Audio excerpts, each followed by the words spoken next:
We've all been sold a lie, that success is just a function of brute force effort.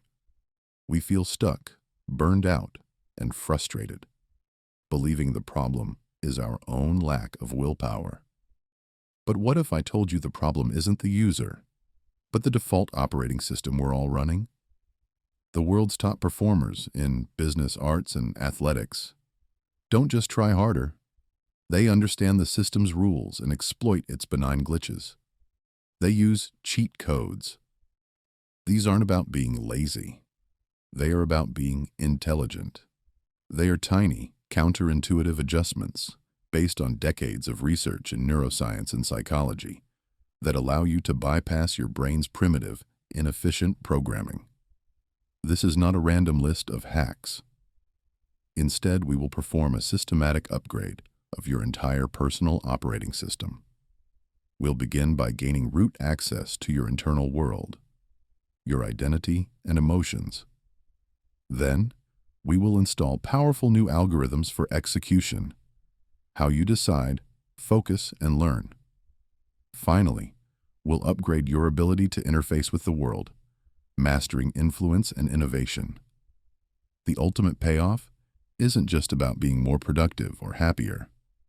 It's about fundamentally changing the way you approach challenges, transforming you from a passive user of your own life into an active developer, capable of debugging problems and writing your own code for success. You will leave with a new OS that runs on insight and leverage, not struggle and strain. To begin this installation, let's first run a diagnostic. In your mind, identify the one single area where you feel most stuck. Is it your daily focus, your overall energy, or your key relationships? Now, go to the comments and type that one word. This is your commitment to debugging that specific line of code today. To upgrade any system, you must first gain root access. This is the deepest level of control, where the core programming resides. For us, that core programming is identity. Think about every failed New Year's resolution. The error wasn't a lack of effort. The error was trying to run new software on an old, incompatible identity. You can't become a fit person while still identifying as someone who hates exercise.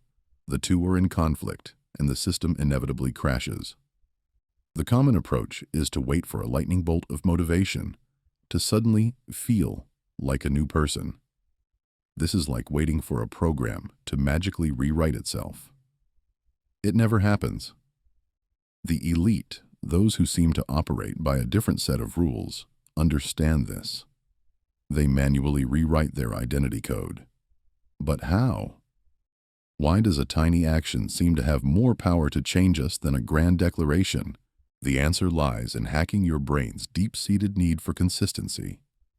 Your mind cannot tolerate a mismatch between who it thinks you are and what you do. This creates a powerful exploit. Every action you take is a vote for the type of person you wish to become. The goal isn't to write a book. It's to cast a single vote for the identity. I am a writer. This brings us to our first protocol, often simplified as the 2-minute rule.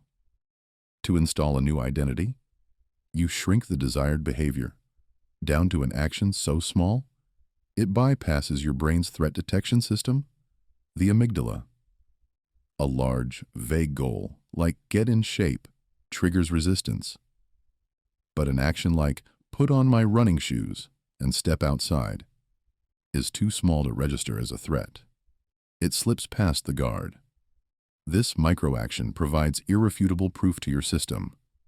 You just did something a runner does. You cast a vote.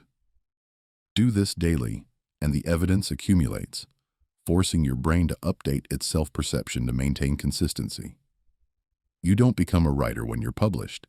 You become one the moment you start casting those daily votes. But what about the moments where you need to perform as that new identity now, before the votes have fully tallied? You face the big presentation, but your internal system is flashing imposter alert. The common way is to whisper ineffective platitudes like, "You can do this." This is a low-level user command trying to override a system-wide security warning. It fails because your body's chemistry is screaming the opposite. This requires our second protocol, the physiological override. Instead of arguing with your brain, you send it a command it cannot ignore, through your body. Before a high-stakes event, find a private space and for 2 minutes adopt an expansive, high-power pose. Stand with your feet apart, chest out, chin up. While the initial research on its hormonal effects has sparked scientific debate, the psychological impact is robust. Adopting this posture consistently elevates feelings of confidence and power. You are physically embodying the state you wish to inhabit. It's a direct physical command that overwrites the feeling of self-doubt with the subjective experience of authority, giving you a palpable edge before you even begin. But even with these identity patches installed, your system will still throw error messages. These are not code failures. They are volatile processes that threaten to consume all your mental resources. They show up as flashes of anger, waves of anxiety, or the heavy fog of frustration. The common response is a fatal error, merging your identity with the transient data. You don't just feel anger, you declare, "I am angry." You have allowed a temporary system alert to define the entire operating system. The elite way isn't to suppress these signals. It's to debug them in real time.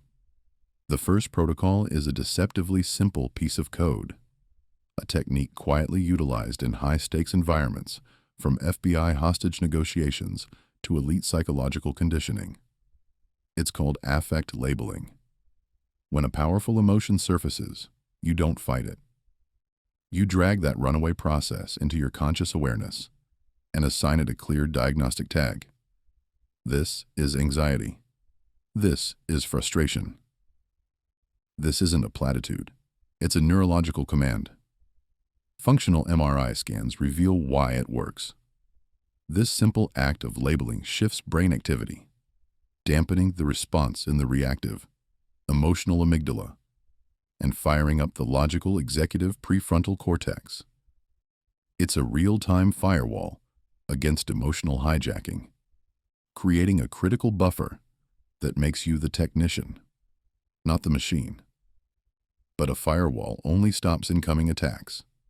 To truly secure the system, you must patch the vulnerability that allows them in the first place. Your brain's source code comes with a default factory setting, the negativity bias.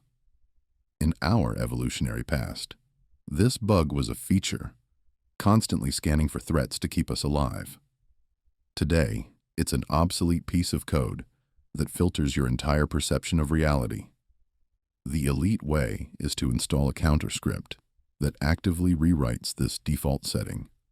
This is the positive data mining protocol. For 3 minutes every day, you enter into a data logging contract with yourself. You must identify and record 3 new, specific positive data points from the last 24 hours. Not, "I'm grateful for my family," but, "the way my daughter laughed at that specific joke today." This specificity is crucial. By committing this data to a physical record, you are training your reticular activating system, the brain's filtering station, to honor the terms of your contract and prioritize positive inputs. At first, it feels like an effort, but over time, you are installing a permanent security patch, forcing a new background process that seeks opportunity instead of threat. You are no longer just reacting to reality. You are systematically upgrading the code that generates it. You know the feeling, the mental static of a choice you can't make, a loop of analysis that burns processing power but goes nowhere. This isn't just indecision. It's a corrupted subroutine, and every bad choice it generates wastes months, even years, of your life. To break this paralysis, you don't need more information. You need a better filter. The first is a temporal dissociation algorithm, a simple but profound protocol known as the 10-10-10 rule.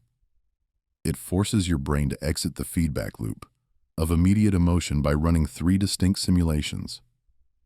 How will I feel about this decision in 10 minutes? What will its consequences be in 10 months? What will this path look like in 10 years?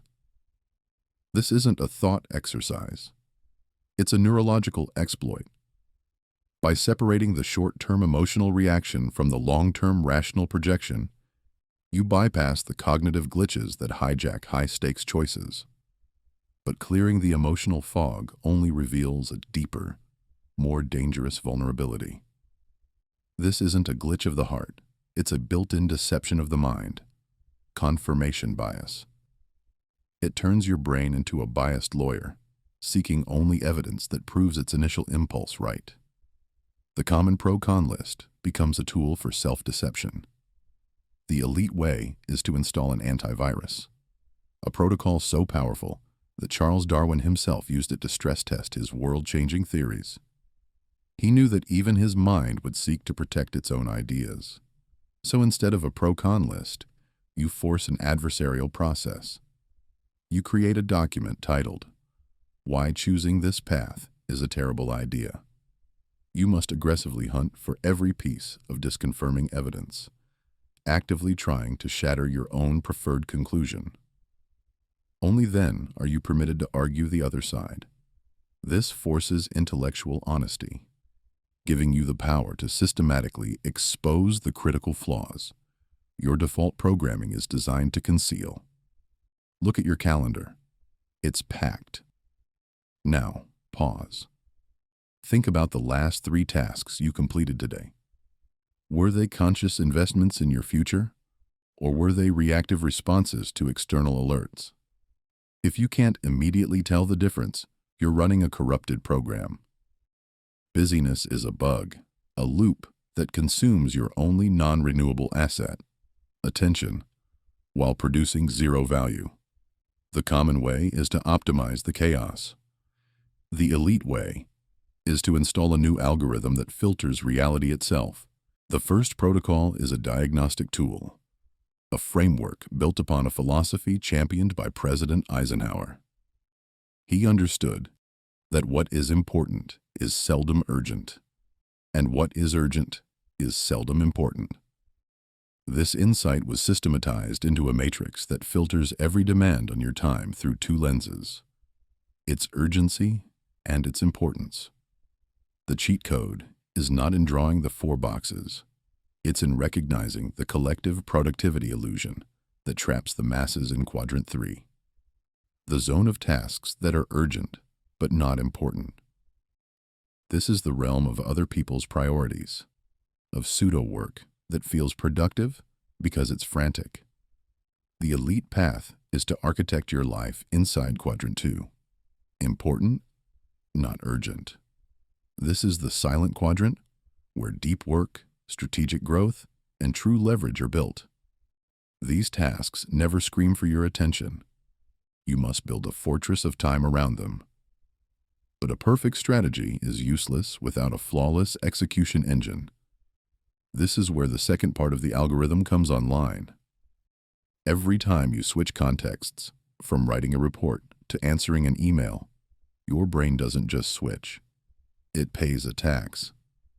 It's a cognitive interrupt that flushes your entire processing cache, forcing a slow, costly reboot for the new task. This is the hidden cost that bankrupts your focus. The cheat code to bypass this system drain is task batching. This isn't just organization. It's about dedicating a mental processing core to a single thread of work. All emails are processed in one block. All calls are returned in another. And your most vital quadrant 2 work receives its own sacred, uninterrupted block of time.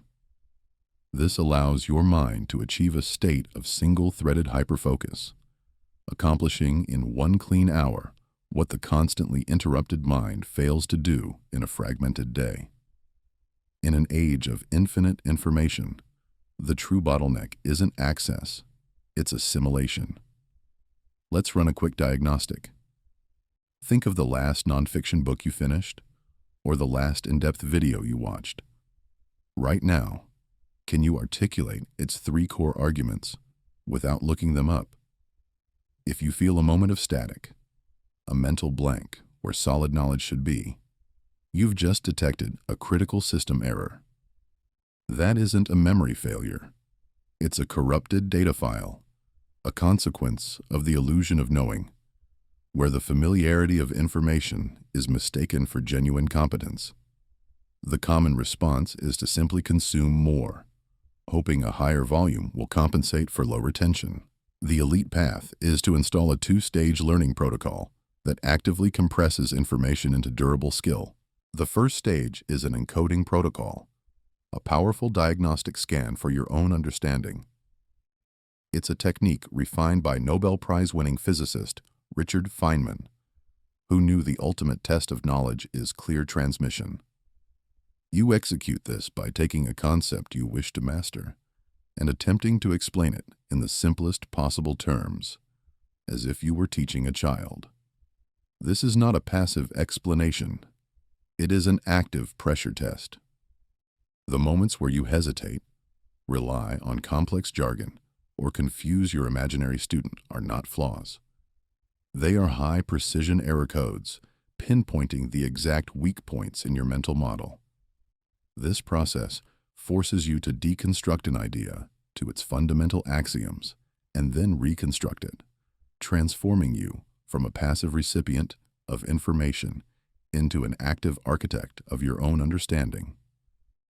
But a perfectly compressed file is useless if your system is programmed to automatically delete it.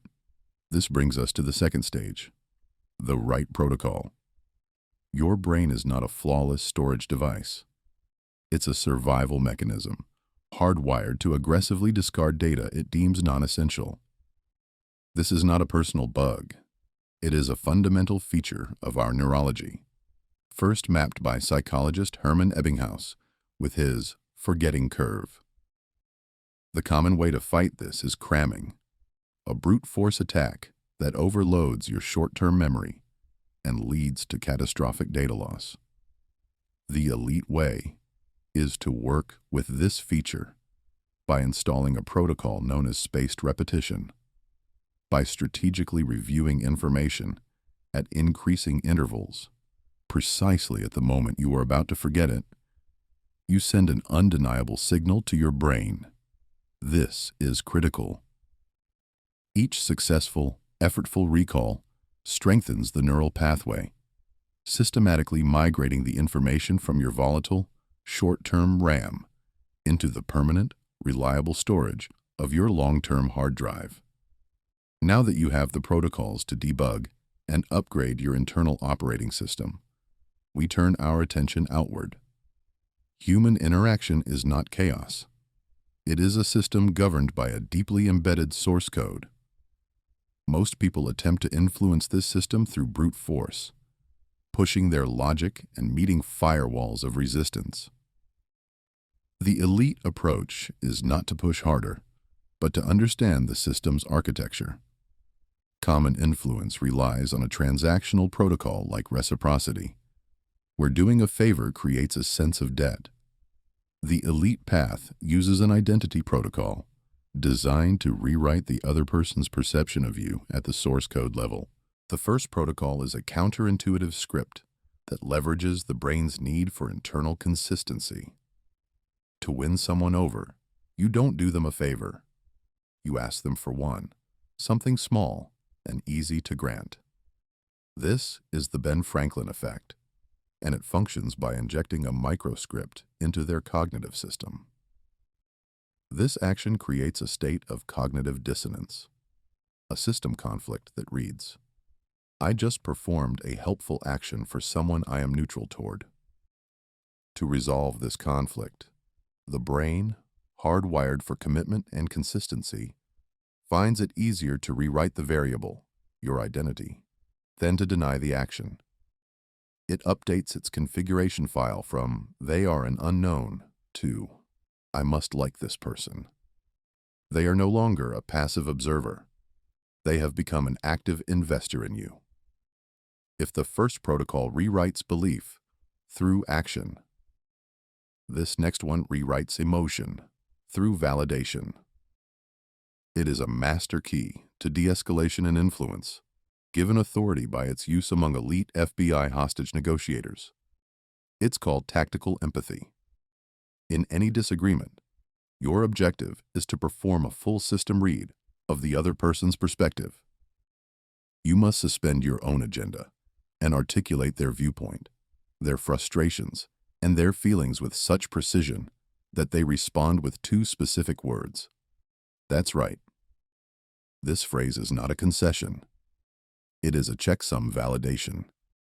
It confirms you have perfectly read their state, deactivating their defensive amygdala and granting you right access to their logic centers.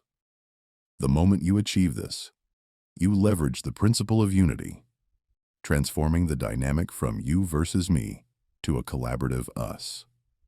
You gain influence not by speaking, but by first demonstrating a complete, validated understanding of their world. Once you possess the protocols to decode and influence external systems, we access the next level, engineering entirely new ones from within. But this requires solving a paradox. How do you generate a revolutionary idea for an industry if you are forbidden from using any of its existing rules? The common mind gets trapped in this loop, endlessly trying to optimize a broken framework. The elite protocol, the one running silently in the world's most advanced innovation labs, is not about internal refinement. It's about external collision. It's a callable function known as conceptual blending. The algorithm's power lies in its simplicity. You take your primary problem, domain A, and you force inject a data packet from a completely unrelated field, domain B. This isn't brainstorming. It's a deliberate system interrupt designed to shatter the default pathways of your cognitive processor. Let's run the simulation. Domain A. Improve the efficiency of a coffee shop. Now, we inject the protocol from domain B, a Formula One pit crew. The query shifts from, how do we make coffee faster, to, how do we execute order fulfillment using the F1 pit stop module? The output is no longer an incremental improvement.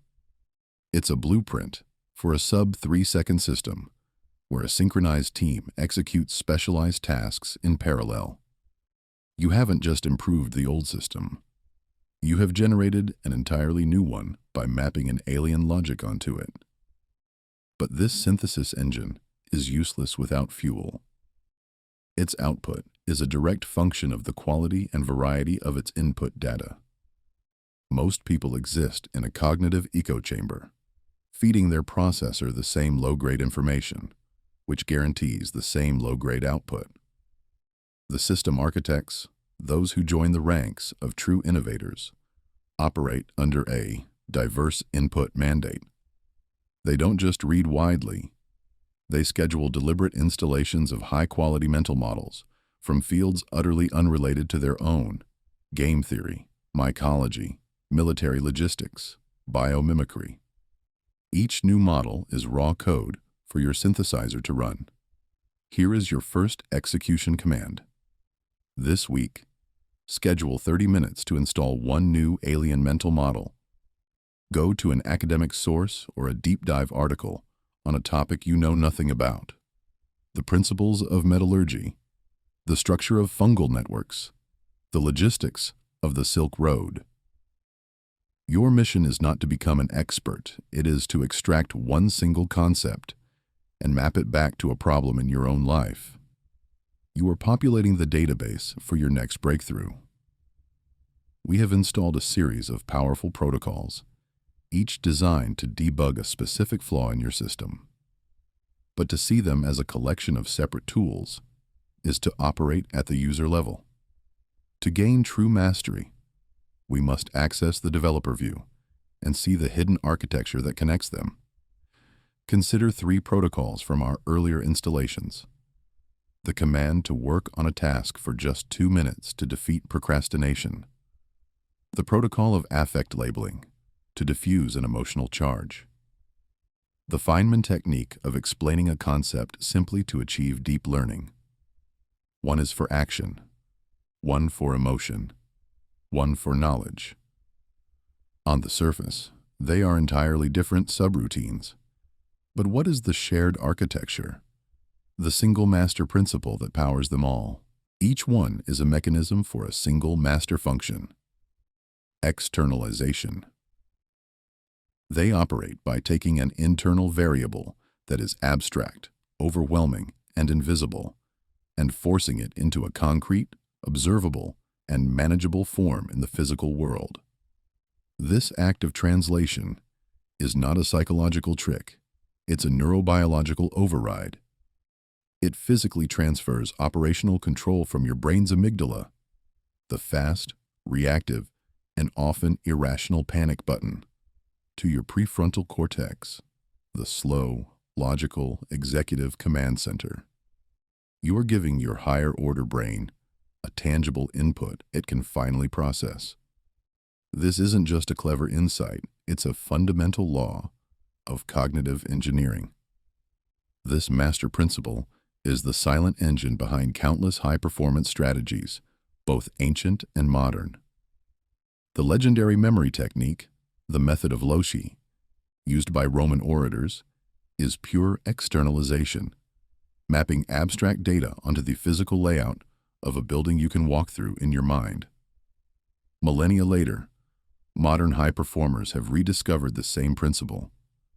The 5-second rule, popularized by Mel Robbins, externalizes the decision to act into a physical countdown, interrupting the internal loop of hesitation. The 40% rule, used by elite operators like David Goggins, uses the external, tangible evidence of your body's continued movement to override your mind's internal, premature signals of exhaustion. The epiphany is not that these techniques work.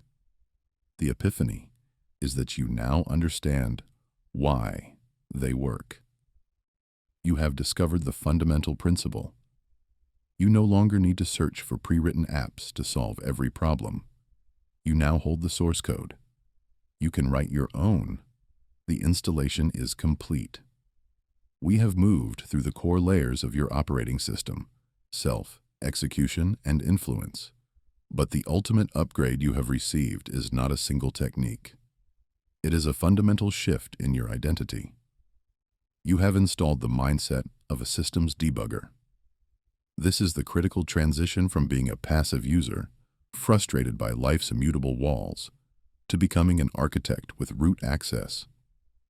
You now see challenges not as personal failings, but as systems with rules, biases, and exploitable loopholes.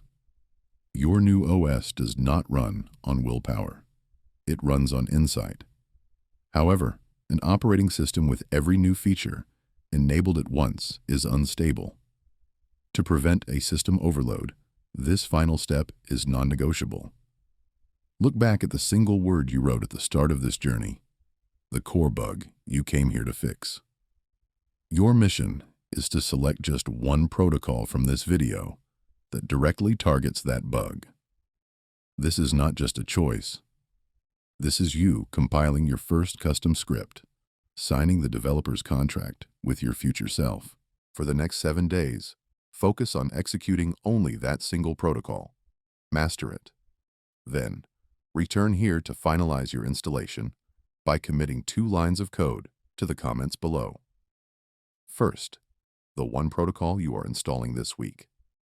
Second, a personal cheat code you have discovered in your own life. By doing this, we transform a simple comment section into the ultimate collaborative cheat code database, an open-source library of human potential, built by its most dedicated developers. Your journey as an architect of your own reality starts now.